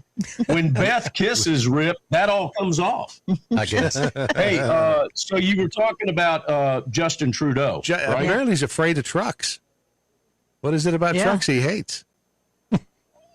Well, you got to remember that Justin Trudeau is enormously corrupt and complicit with regard to this whole China virus and vaccine He's scam. Totally in bed with China, probably every bit as much as Biden and Hunter Biden are. That's right. Quite honestly. But in addition to that, his eyebrows are bad. Right? He's got terrible eyebrows. He does. He's a soy boy. In them pants, man. I have zero tolerance for soy boys. Skinny jeans. And skinny pants. Skinny jeans. They're like cheap hotels. No ballroom. No ballroom. Doesn't matter for him. It doesn't matter for him. Therefore, if Justin Trudeau ever grew a set of balls, if he was capable of doing that, which he is not, right? He's wearing a pair of cheap hotels. There's no room for the balls in the ballroom. I remember that picture that was circulating on the internet years ago when Trump was president. Trump's sitting there, with the red tie and his legs are open and they're in the, I don't know, Oval Office somewhere and they're talking and Trudeau's sitting there like all Trudeau's straight, sitting there like he's got a up Fox News babe skirt on. Yeah, with his knees together and everything, and it basically pretty much said He has a few feminine qualities. He does. Yeah. You think of Trudeau? you? Yeah. He's exuding. What is it? Exudes. Exuding. Yeah, he exudes. What's the women thing? Femininity. Estrogen. Yeah. He's probably got little man boobs in there someplace. But you know what? That really doesn't matter nowadays. I mean, it's okay. That's absolutely okay. And If he's he wants proven to that he runs like a identify as girl. woman, it's okay. Hey, Brad. It's all okay. Yes. Brad. Which just actually, I don't know if you've got any questions, he could Chris, be but the I've got one nominee for for the you. Supreme Court. Yes. Oh, yes. Yes. There you yes. go. A black female. Just thought of Trudeau. that. You're welcome. It's very likely. Yeah. Brad, Yeah. I need to ask you what your thoughts are on the new emoji that is a pregnant dude. Mm-hmm. I skipped by that and I saw it out of the corner of my eye, and it pregnant man emoji. Does it look like? I'm going to be using that. I'm just wanting you to know. I'm going to use it. It looks like. Does it look like Pete Buttigieg? I think it does. It looks like a guy hiding a basketball underneath his shirt. Yes, Yeah, it it's pretty does. much. It doesn't That's even. the I mean, it doesn't even look like a. We are. But he we are so identifies as a screwed. girl. So again, just like Justin Trudeau, I think it's sickening. it's a-okay. Well, whatever they happen to. I puked in my own mouth when I saw it. It's just getting so stupid. These kids' great grandparents were the ones that were fought in Normandy, storming the beaches at Normandy. Yes. And now we've got soy boys and soy girls, and you know, We're going to talk about Justin Trudeau again? Yes. Come on. I now hotel. See, now Hotel. you've mentioned this. I keep looking at this emoji, and it looks like It looks like something you would have seen in a Saturday Night Live skit 30 years ago. Yeah. It doesn't when it seem was real. funny. Right. Exactly. Unfortunately, it is I real. can see John Belushi playing a Preggers guy. Uh-huh. I remember when the swine flu was a problem during Saturday Night Live, and they made fun of it. They were the killer bees, and it's weird. Yes. This line that he has: "The swine flu financed my mobile home." I remember that for decades. But they made fun of the swine flu. You know, they didn't shut down the whole country. And In everything is Woodstock, crazy. there was some sort of pandemic supposedly in '69. What did they do? They had Yeah, Woodstock. but in '69, Justin Trudeau wasn't even born. In the No, that's true. 70s or 80s, when he was a young kid, he was in whatever the Canadian equivalent to the Girl Scouts Yeah, is. and now all those people at Woodstock are getting thrown off Spotify. Right. Joni Mitchell. Woo, Hold on that's a second. loss. Did you know that? Did you find out who Neil Young was married to? I saw it, but then I forgot. It surprised Probably us. 'cause Daryl Hannah. honestly don't. Yep, Daryl Hannah. Daryl Hannah? Yes. Oh, I thought they got Another divorced. communist. I thought they got divorced. So he's still married? then? He's still married to her, apparently. I had no idea. I mean, interesting. that kind of blew me away that Daryl Hannah, I don't know which one. Well, he got the better end of that deal. I mean, she's, Okay, well let's look at Beauty and the Beast. Rick Ocasek, may he rest in peace, and Paulina Borizkova. Yeah, well, that's Those true, were too. two that were unbelievable. He's not dead. Yes, he is. Yeah, he is. Rick Ocasek. Yeah. From the cars? I thought Ben Orr died. Well, He Ben did too. He died 20 years ago. Don worked with them. Ocasek was but, last year or year before. They were If living you're in New waiting York for City the for a year. reunion, forget about it. Yeah. I waited for Unfortunately. years. I waited for years for Ben Orr's follow-up solo album, and looked online one day and saw he was dead and thought, well, I guess I don't need to be waiting for that anymore. Did you Actually, sadly, Don toured with him, and Yeah, I toured with Ben. he was the real talent in that band. He Let's was see, that would have been fabulous. the late 90s. And Yeah, he was fabulous. I went through the times with Ben Orr when he was battling pancreatic cancer, and it was a sad, sad, sad time. Well, and that's what ended up getting him. It was just, it was horrible. Have you guys heard that Getter is already censoring people? No, but they better not censor us. I had heard that, but then I had heard it wasn't. So who knows? It was Telegram's doing the same thing too. JFK assassination. Really? The video banned, and the CEO of Getter, Jason Miller. I guess he used to be an advisor to Trump. He said some content being moderated, such as banning videos showing President John F. Kennedy's assassination, banning political commentator Nick Fuentes, and the manner in which the platform decides what is harmful, hateful, and obscene. And they're criticizing him for doing all of that while claiming to embrace free speech. So You're talking about the Zapruder film that shows Kennedy's head apparently getting blown off? Yep. Wow. Everybody's seen a gazillion times? Exactly. Yeah. I could think of And a you lot can worse find it stuff freely on any device. I know, it's strange. I don't get that. It's strange. It says Well, all I can tell you about Getter is that right now they are, to our knowledge, they are not squelching anything that we're doing, nor are they squelching anything for Real America's Voice. And quite honestly, it's a breath of fresh air because Twitter banned us, Well, I was banned the day Trump was too. So it's a joke. Twitter's just basically banning themselves now at this point. And you you got banned from YouTube as well, or no? Yeah. Well, now we have. We have a lifetime ban from YouTube and a lifetime ban from Twitter. Because we said We haven't been banned from YouTube yet, but we get shut down quite often. Yeah, they just don't like us at all. I mean, we talk about ivermectin and things that we shouldn't. Yep. Mm-hmm. Yeah, you have to kind of switch the words around. Well, we use Pig Latin a lot, and then they can't follow us. Absurd. Exactly. The fact that anybody has to switch words around or talk in some kind of code, is isn't that what they had to do behind the enemy lines back in World War II? Yeah, they had to Navajo code talkers. Yes, and here we are again. That's true. Yeah. Well, Brad, we talked about this a few weeks ago. We're at war. Yes, we are in World War IV right now. Yeah, That's what's taking place. So, ladies and gentlemen, you better start acting like you're at war. You got to start thinking like you're at war. You got to start behaving and taking action like you were at war, because you are at war. Which is think globally, act locally. So just take care of your family, your area. And quite honestly, I think getting involved with the elections, precinctstrategy.com has been around for quite some time. And that is the way to go to find out how you can get involved in your local election, because that's the real thing.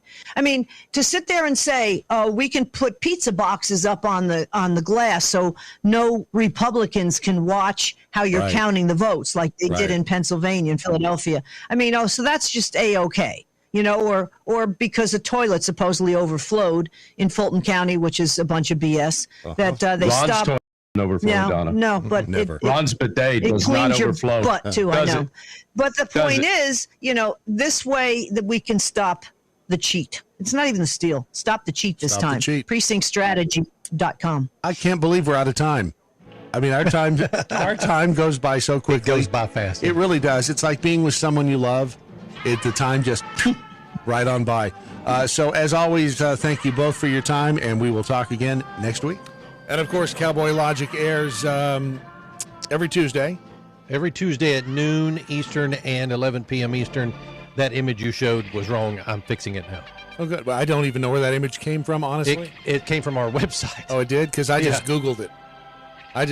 That came up. It looked like it would fit, and it did fit, and naturally it was wrong. So, Don, obviously, Don Newen, obviously not a big Trudeau fan by any stretch of the imagination. Not at all. Yeah. Not even a little bit. And that's the thing I love about Don, is that he filters himself so well. No. No, he doesn't. No, he doesn't. And you know what? We need more people like that. We need more people who are not afraid to speak the truth. Damn the torpedoes, damn the consequences. It's you're going to talk the truth. So Don Newen and Donna Fiducia from Cowboy Logic, and we are always happy to grab their coattails and ride them off into the sunset. Before we get to news about the election and how, I love the fact that all these yutzes out there. Well, there's never any evidence that the election was stolen. Never any evidence that it was that things were tampered with. Guess what? Yeah, there is, and we've got some of that to show you in a second. But first, things are going to get bad before they get good. They're going to get badder before they get gooder. And this is farmers. Farming Insider warns that the coming food shortages are going to be far worse than we're being told. This is a little terrifying. According to one Farming Insider, does not say who it is, dramatically increased costs for fertilizer are going to make it impossible for many farmers to profitably plant corn this year. The following is an excerpt from an email. Things for 2022 are interesting and scary. Input costs for things like fertilizer, liquid nitrogen, and seeds are like triple and quadruple the old prices, which doesn't surprise me even a little bit. It will not be profitable to plant this year. Let me repeat, the economics will not work. Our plan is to drop about 700 acres of corn off and convert to soybeans. They use less fertilizer. They also they have chicken manure from that operation. Guess what? We're not the only ones on those plans. Already there is a shortage of soybean seeds, so we will see how that is going to work out. The way I see it, there will be a major grain shortage later in the year, especially with corn. I mean, we're small with that. What about these people in the Midwest who have like 10,000 acres of corn? This will not be good. And this is a story over at Zero Hedge. And let me just tell you, it certainly does not look good. I mean, the whole between that and the logistics thing that's going on, preparewithmojo50.com is the place where you can get your emergency food supply so that no matter what happens, at least you have something to fall back on, something to rely on. Even if it's just 1 month's worth, you can save $50 on it right now. You can buy a 3-month food emergency food kit for a whole lot less, about $150. Yeah. Which is, you do the math, that's 3 months and blah, blah, blah. The bottom line, be prepared for whatever the world is about to throw us, and it apparently is going to throw us some really nasty curveballs. Prepare with Mojo50.com. Here it is. Wade Robertson tweeted this out. Getter is dirty too. Ed Elijah Schaefer was throwing up a red flag about 2 weeks ago on this Chinese money. Really? See, I have a Getter account. I have all of that. I Telegram all of that, and again, I'm probably going to do the Hootsuite thing. Yeah, how much does it cost? It's expensive, right? It's like $50 a month. And that's so you can broadcast to all of them with one post. Yeah. Right. Because otherwise, I mean, that's all you'd be doing is sitting there, and to post to all of this stuff at once, it would be obviously so much easier. And again, I am lazy, but we'll see how that goes. I don't want to get into the election thing. I'm going to wait until the break at the bottom here. But there is an interesting article over at Science Alert about our brains. Our brains keep us 15 seconds in the past, according to a study. On one hand, the visual world alters continuously because of the changes in light, viewpoint, and other factors. On the other, our visual input constantly changes due to blinking and the fact that... I'm sorry, what did you say our brains did? Exactly. Couldn't help myself. See, you were 15 seconds in the past. I had to count. Uh-huh. 1 Mississippi, 2 Mississippi, 3 Mississippi. And if you think about it, it's true. I mean, what they have to sit there and process the information. So by the time we see everything, time has gone by. So my failures over the last couple of years aren't really your fault. Of not knowing what you're saying is not really my fault. It's not. It's never just been your fault. I'm getting it 15 seconds delayed. Yeah, I got you. Our brain automatically. I'm using that with my wife from now on. Oh, I would. I would absolutely use it.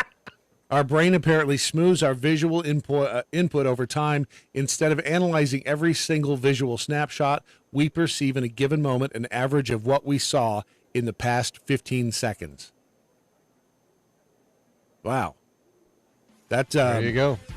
How does that explain things like your reaction time, like driving and being able to react to stuff?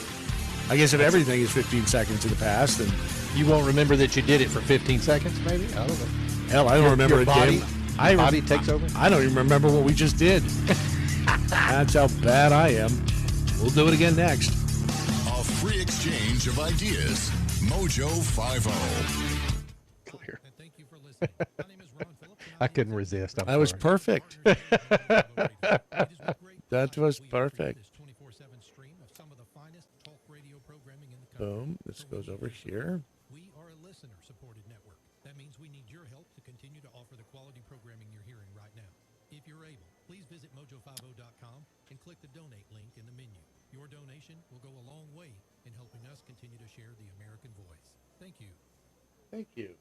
Supply chain disruptions, shortages. 2020 election was... Unfortunately, they've all become facts of life in 2021. The good news is... The 2020 election was... Stop it. As a hedge against all the craziness. At prepareWithMojo50.com. The 2020 election... Stop it. Not so much anymore. It's hard Not only will you find the emergency food supply, but to be humble. filtration, air filtration, all sorts of other tools that you can use Tools. in the event of an unforeseen situation or emergency, which with every day that goes by seems more and more. Oh yeah, where is that? Need it and not have it. Preparewithmojo50.com. If you want to keep food on the table, if you just want to maintain some sense of normalcy. Mojo50.com is the answer. Preparewithmojo50.com.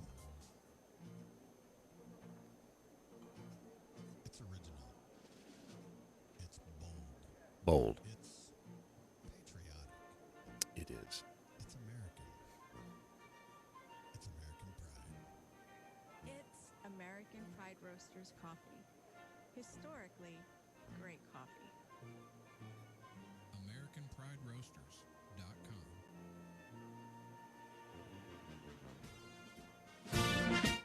The Daily Mojo. Music just gets you all patriotic and stuff, doesn't it? Oh, it does. Pure Blood Whiskey says maybe that 15-second delay in our brains has some explanation for why things seem to go in slow motion during an accident. You know, I've experienced that before. Isn't That's it weird? actually because a whole lot of information flies through your brain. Yeah. At that split second. Yeah. Like if you're falling, I remember over the summer I was working on something here at the Desert Air Motel, and I went to step off the ladder, and have you ever done that where you forget there's one more step, and you step off thinking you're gonna you step off into space, and it was like, oh shit. And it was weird because it was like, then you feel yourself hitting the pavement. I think what causes that is that adrenaline push. Yeah. Yeah. And it just slows things down. That's nuts, right? Yeah. I didn't hurt them. They were all right, but I did hurt my knee. Shit I did there. I think my fingers are not sticky enough. DMXDM, after seeing the thinly veiled white power stuff wrapped in an abhorrent conservative version of collective salvation from the head of Gab, I'm still where I was, trusting none of them. I don't trust any of them. But, and quite frankly, I think there's still a huge audience, or still a huge group of people, whether they're an audience or not, still a huge group of people on Twitter and Facebook. And we all, I think, are still suffering from the PTSD of Parler. Because I think Parler had a real shot at going up against them. And then when we saw collectively how easy it was to dethrone Parler and, I mean, just make them vanish, it was like, whoa. So for whatever reason, I think people are just a little bit hesitant to get into any other platform. Robin P., being 15 seconds behind would suck, clearing buildings with guns and flashbangs. Yes, it would. Or would it? 15 seconds behind. No, wait. You'd be better off because you'd be coming in 15 seconds after everything. So it would actually be good, I think. Oath Keepers guy, and this relates to the story I want to get to here in just a second. Dinesh D'Souza has a new movie, and wait until you want to talk about proof. Stuart Rhodes, he's the head of the Oath Keepers. He has been moved from the Plano, Texas holding cell to the Cimarron Prison and Correctional Facility in northeast Oklahoma. That's a medium security facility up there. He is the founder and leader of the Oath Keepers, which, again, show me where they are white supremacist or alt-right. Yeah. I don't see it. I don't see it anywhere. They are an association of current and former serving police, military, and first responders who pledge to fulfill the oath that all military and police take to defend the Constitution against all enemies, foreign and domestic. This guy is a political prisoner. I don't care what you say. The feds charged him with seditious conspiracy after they attended, the Oath Keepers attended several events in D.C. Organization even provided security at several of the rallies planned those 2 days, including the speech that Trump gave. The charge of seditious conspiracy, obviously, it's over at the Gateway Pundit, a complete farce, and the Department of Justice knows it. The DOJ claims without any proof that the Oath Keepers were plotting to overthrow the U.S. government by force. Well, they did a piss-poor job of it then, didn't they? They did. I mean, that's the whole thing is just asinine. With regard to the proof that things were tampered with in the 2020 election, Dinesh D'Souza has a new movie coming out, and I'm going to play you the trailer here for it, but I have to turn around and get to it, and here it is. The 2020 election was the most secure in U.S. history.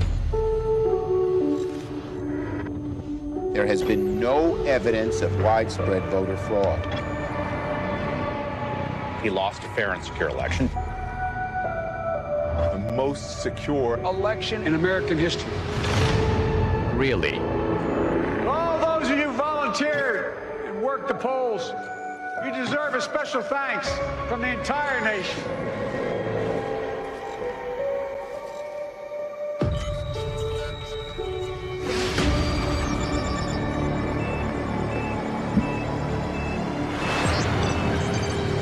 This one mule made 53 trips to 20 drop boxes.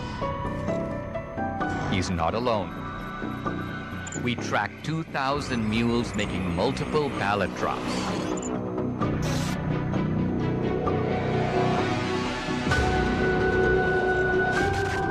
Leaving no fingerprints. Snapping photos to get paid. A coordinated ring of illegal vote harvesting in all the key states where the election was decided. They've delivered us a clear victory. Game over.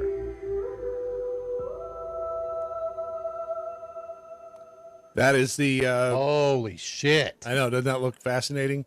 Wow.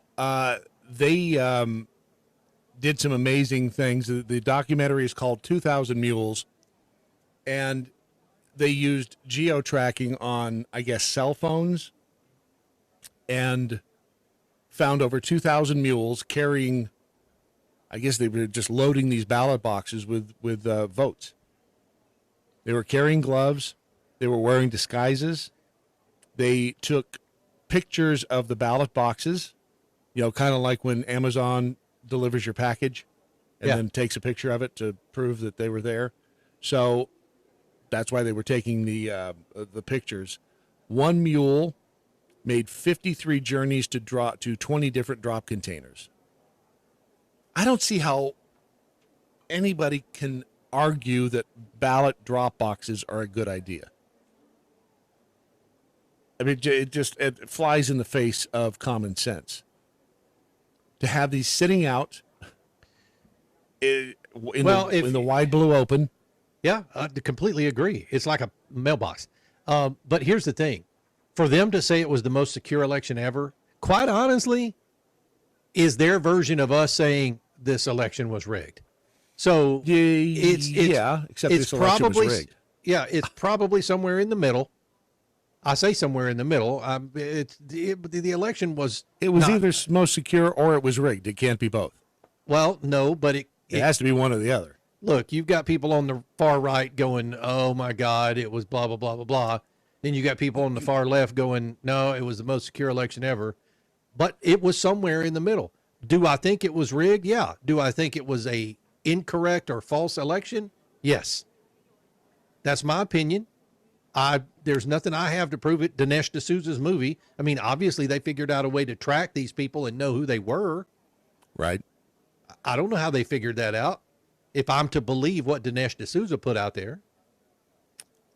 Well, and I like his movies, his documentaries. His stuff seems to be investigated well. Yes. Seems to be. And the IRS hated him. Oh, yeah. They freaking put his ass in jail. In prison for, a year or 2 years, something like that. But for nothing. For giving a little bit of extra money to a candidate. That's it. Is that what it was? Yep. Just like he gave a little bit too much money to a candidate. But he got pardoned. So, yeah. Hey. So this will be interesting when this finally does come out. It's coming out this spring. I just need to find out if my buddy Aaron was one of the producers on this thing and get him on to talk about it. Hell yeah, that'd be fun. B from the SAV says there is legal ballot harvesting. It can be in between.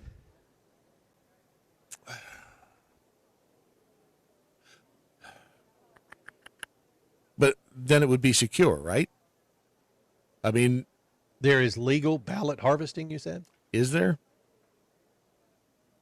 Ballot harvesting is simply going to places and saying, hey, look, you got to get out there and vote, I guess, in areas where people are less likely to vote. Would that mean that they would actually pick up the ballots, though, that they go and pick up the ballots from these people who are, say, homebound or whatever and take them to? The polling place? Sure. Pure Blood Whiskey, the most... Or like a nursing home. Right, Somebody, right. because these people can still vote, but... Yeah. Here, Grandma Wiedelman, just go ahead and sign right here. It just, no. It's the candidate you want. Believe me. Trust me. Don't look at the picture. The most secure election in history is the absolute bullshit narrative I've ever heard. And that's what they do. They come out and they just lie. And by they, I mean all of them. The Uniparty. DMXDM, I'd rather get her welcome. What the hell was that? What? Something on your screen. Somebody just walked by. Something on that screen behind you. Oh, did they? That was weird. The thing kept playing. Sorry. Oh, it did? Oh, okay. Naturally, like I said. I'm like, what in the hell was that? Oh, it's somebody standing there talking. Top Dropbox problems. Interesting. Yeah, it's the system that we have here. I thought you had gone back to showing those live video feeds. I should do that. That'd be kind of fun. The bottom line is that the January or the election from November of 2020 was not secure, not even close to secure, and it wouldn't surprise me if the Republicans had something to do with it too. But see, I'm one of those people that's of the opinion that I could have give a damn at that point in time whether Trump won or not. I wanted the election to be accurate. Yeah, well, because that's really what we base our country on. Sure, is free and fair elections. But you could when everyone went to bed and it was it was clear that Trump had the lead, and then getting up the next morning and finding out that in all of these places there was suddenly this wild swing. Well, we saw one of those swings. We were on the air that night when one of the swings came in. I remember that. State? Well, was I there?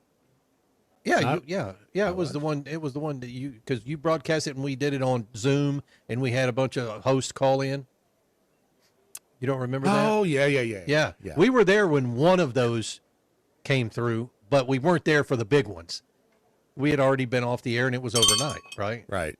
But yeah, it was late at night. It was what, between midnight and 2 that the is there a way for us to have a free and fair election in this country? Is it possible? I don't think so going forward. I think now that they have, I won't say perfected the system, but they've certainly made it better at cheating. No, I don't think that it is possible. I think that it's sad, but I mean, short of maybe a fingerprint with a vote or a blood sample with a vote, I don't know. Right. I mean, it may not be possible. I'm just asking the question. I don't know. I don't know the answer to that question. I do know that there is a report. This is over at CNN Politics.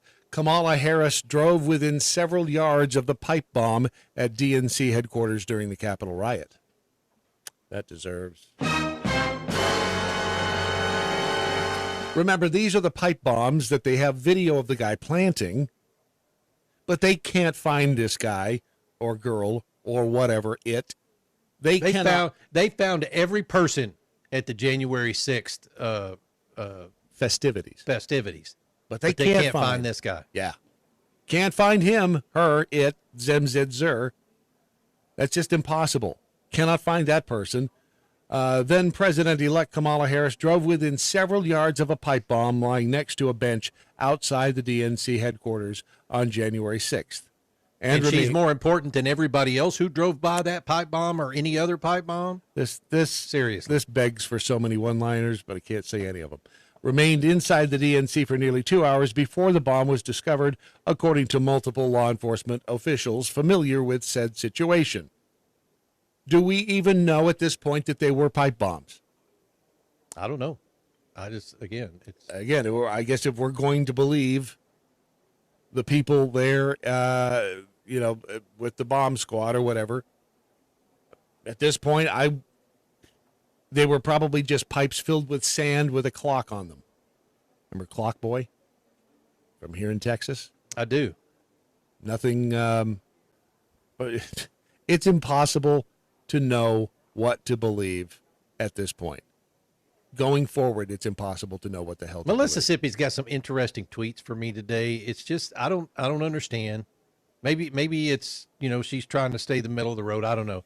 She says we tend to question the validity of elections when our guy lost. People do that with their sports teams all the time. I don't disagree.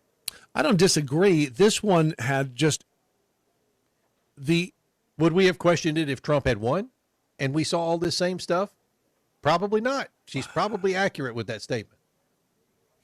We probably would have said ourselves, this was the most secure election ever. No, I wouldn't have said this is the most secure election because you might not have, I might not have, but other people would. Other people may have. Yeah. But there were just too many glaring irregularities. There were too many glaring instances where, the people taping, why the hell did they tape up the windows with pizza boxes in Philly? Why was that necessary? I guess maybe there are examples of that going back in time where people were so irritated at other people that they obscured the view of a polling place. I don't know. I don't think that there's ever been a time where we've seen such wild late night swings of votes. Yeah. Again, I may be wrong. It just didn't feel right. Much like loving Ron doesn't feel right. Oblivion flickering. Huh? I was going to say, please tell me we're going to talk about Dr. Johnny Fever today. We might. Okay. I'm going to admit, did he die? He did. Howard Hessman died. When did he die? Yesterday, I think, at 81 years old. Is he number 3, somebody asked? I swear I didn't know he died. Yeah. Dr. Johnny Fever, 21 hours ago, dies at 81. The Hollywood Reporter put out.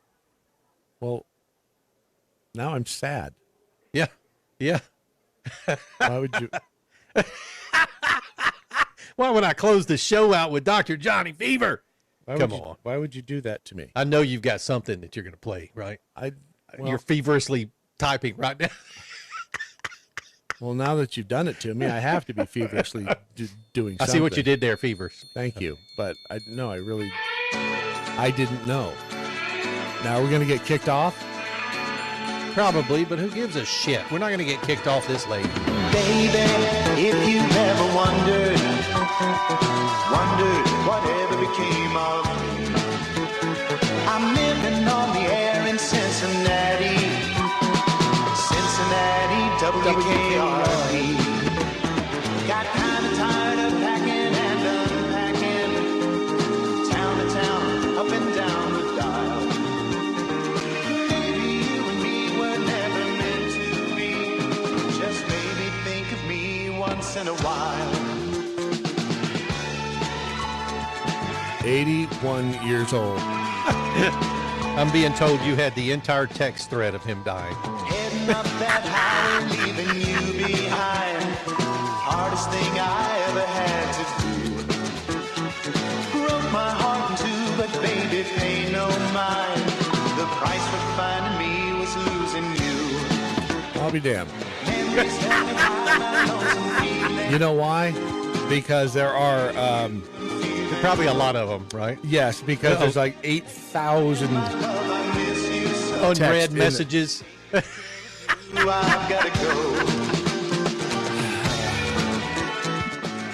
Dr. Johnny Fever, he was actually pretty good. I loved him in that show. Oh, he was fabulous. And he I mean, I didn't know it, but he had played a lot of characters over the years. Yeah, but none so. Howard Hessman was Johnny Fever. Yeah. And of course, Les Nessman is dead, and the big guy's dead. Yeah. And I think the Herb Tarlick. Is Herb Tarlick dead? If not, he's pretty old, dude.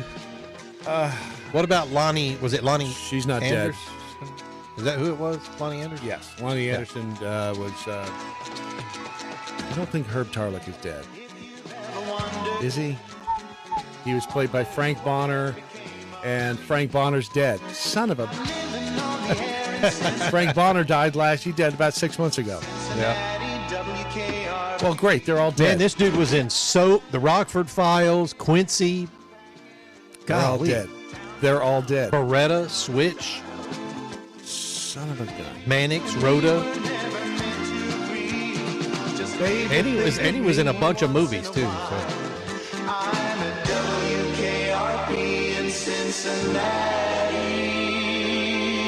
It's now the show of dead people. Even the girl, what was the intern or the other chick? There were only two girls on there. It was Lonnie Anderson and the other one. And she kind of went off the other one kind of went off the activism deep end. Let's see. Gary Sandy, Gordon Jump, Lonnie Anderson, Richard Sanders, Frank Bonner, Jan Smithers. Jan Smithers. Yeah. Tim Reed, Howard Hess. And didn't Gary Sandy? No, he's not dead. We haven't put him in the ground yet. Gary Sandy's still alive. He is 76 years old. Bailey Quarters. That's who she played, Bailey. Yeah. Well, she's apparently now some sort of an activist. So, are you happy now? This is the dead guy. Wow. Howard Hessman. Howard Hessman, dead at the age of 81. Now, on with the countdown. I know. I worked at the station in L.A. that was purportedly the station where they did all of the research for KRP. Oh, really? Yeah, Herb Tarlick was, gosh, what was the guy's name that they based him on? Shoot. Steve Angel? Anyway, the big guy, Gordon Jump, he was based on another character, a real-life guy at KGIL. This happened before I got there. But I also took Gordon Jump's acting class for commercials. Really? It was all advertised, Gordon Jump, the commercial acting, blah, blah, blah, and so they sell it that way. Well, what they don't tell you is it's a 6-week course, and you go in, once a week for a couple of hours, and at the 6th week, Gordon Jump shows up for the last 20 minutes of the class to, hey, and here's one little extra bonus added tip, and he gives you, some little piece of advice, and then so you've paid for the Gordon Jump commercial acting class. As God is my witness. I thought turkeys could fly. Classic television. Yeah, it was. It will never. I don't know if television will ever be the same again. I mean, television anymore. I mean, there are still some great shows out there. I mean, like Ozark. Who was fantastically written? But will television ever be like it was in the 70s and 80s? No, never, no, not again. I don't think. Too many people. Yeah, too many people were. Tim Reed. Tim Reed was one of my favorite characters in that show. Oh yeah, what was his name? I don't remember. Let's see. Danny Dark, something like that. Let's see. Tim Reed. Venus Flytrap. Venus Flytrap. Danny Dark's close. Somebody said once, and I think this has a lot to do with it. The people back in the 70s and 80s who wrote for television grew up on books and radio. Yeah. The people who write for television now grew up on television and the internet. True. So they have a different perspective. But there's still some good shows out there with fabulous writing. And again, I bring up Ozark simply because the writing in that show is fabulous. I'm trying to think of a comedy that would. Is there a good comedy right now? I can't think of one. Oh, I'm sure dude, there if is I one. watch TV, maybe I could answer the question. But a comedy. I think people struggle to do good comedies now because comedy's hard. Comedy's hard to do, and you ride a real fine line. I mean, if the late night shows are supposed to be comedies, which is what they were that's what they were variety shows in the beginning. What was the Tonight Ray Show. Romano show? I mean, that one was. Everybody pretty Loves funny. Raymond. Everybody Loves Raymond. Yeah, that was all right. But they're just, there won't be another Seinfeld type show. I don't think. No, they hit too many points back in the day that people just won't go with now. Yeah, I wonder if you could even sell Seinfeld now to if it had never happened, Yeah. If you could sell it today. And I think a lot of these shows you couldn't sell today. It's pushing the boundaries, and people loved it when people push the boundaries like that, and they got a kick out of it. They didn't get so butthurt. It would have to, you'd have to start on like YouTube and grow the audience. Oh, I tell you what, you know where shows are coming from now? Are podcasts. There is one that's on Netflix right now that's based on a podcast, and it's what it's called, not Agenda 81, but I'll think of it. It's another I think well-written TV show. But we'll have to do that tomorrow because, sadly, What do you mean it's last call? we have reached the end of another 2 hours you'll never get back. It's the Daily Mojo for Monday, the very last day of January. That would be the 31st of the year of our Lord 2022. Let's find out if any of the lessons got stuck on anybody's walls.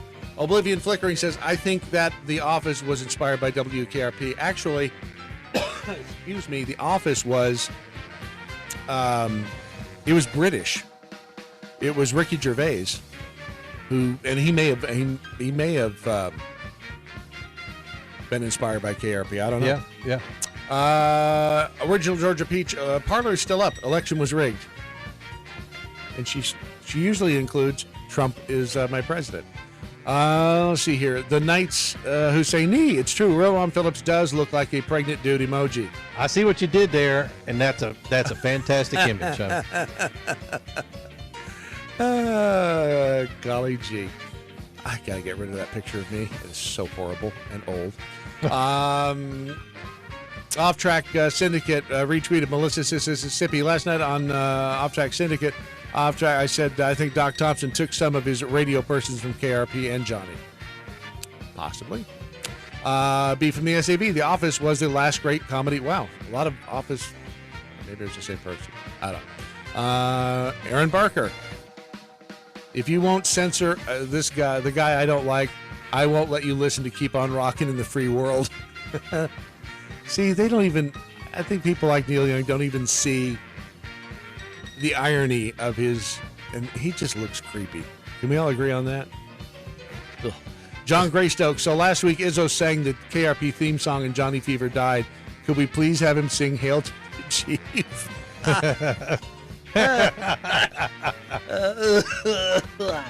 And yes, Bailey Quarters was way hotter than Lonnie Anderson. Was. Look her up now, Oblivion Flickering. Your opinion may change. And may I just say, time isn't just a bitch, it's an MFer. And it'll get you. Coming up over most of these Mojo 50 radio stations, it is the encore presentation. We didn't get to talk about either the most haunted house in the world, which is in England. Damn it. We'll do that tomorrow. True that. But coming up next, it's the encore presentation of Abnormal Realities with Ron and his little friend Rocky. Yeah, it was our Freaky Friday edition. It's a replay of our Freaky Friday edition. Well, isn't that just convenient as all get out? Yep. This edition, of course, of Your Daily Mojo brought to you by the tender, loving care and the fingers of real Ron Phillips back there spinning those dials, radio style, right over my shoulder. You know, you could be Chevy chasing me all the time, and I'd never know it. Remember, we the people must hang together, otherwise we shall surely hang separately. Six Semper Tyrannis, resist stupid, and good night, Doc Thompson. Wherever you are. There's a bell count in your future, my friends. Stick around.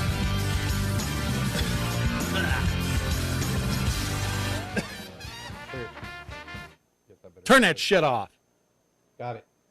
Damn it. Can't we ever? It seems relevant. Good morning, Mojo 50. I'm Leprechaun, and here with the bell count for the Daily Mojo, Monday, January 31st, 2022. Today there were 2 missed innuendo bells for little pricks, 3 actual bells, and a rim shot. Peace out, boys. Stay healthy. Talk to y'all tomorrow. Wait a second. Isn't it ironic that the guy who's always complaining about a low mic level is the one who comes in like hotter than an F-35?